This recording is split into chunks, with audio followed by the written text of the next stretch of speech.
South Carolina versus Clemson. Clemson is minus 14.5. The over-under is 51.5. Trey, I'll start with you.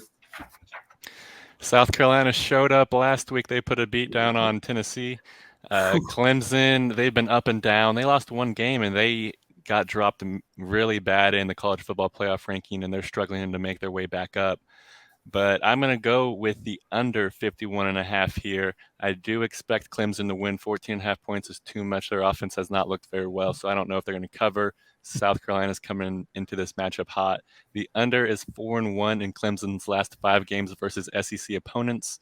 And in this matchup, the under is 8-3 in the last 11 games between South Carolina and Clemson.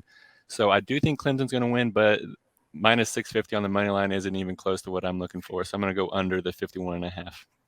All right. I'm going to take a shot on South Carolina in this game.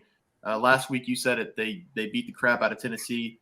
Spencer Rattler showed up for South Carolina last week, dominated the Volunteers on offense. So I'll back South Carolina again with Spencer Rattler. 2 scores is a lot to cover for Clemson, so I'll take the plus 14.5. I'd say, and they were beating Tennessee even before.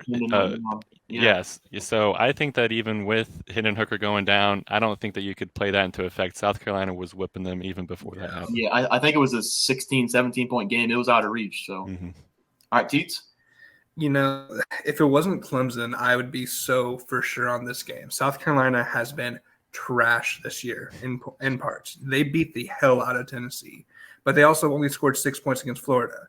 They also only scored 10 points against Mizzou. So this Spencer Rattler is not this is what we expected during the preseason Heisman watch, but this is not what we got all season long. I think it's a fluke. I know that South Carolina is super inconsistent. They may be able to show up and play Clemson well, but Clemson also allows people to play them close every game. I'm not going to touch the spread here. I'm going to side with the under 51.5. Both defenses are pretty – actually, I can't talk about South Carolina's defense. I know Clemson's is pretty good. If DJ – I can't pronounce his last name. Don't even that one. Yes, sir. Yeah. If he gets pressured, he's not good. He makes bad decisions, just bad passes in general. And I've actually written about that a few times. It feels like this season. So I'm going to stay away from the spread. I'm just going to take the under. All right. So I'm on South Carolina with the 14.5 and 2 under picks. Gotta love that. Disgusting. All right.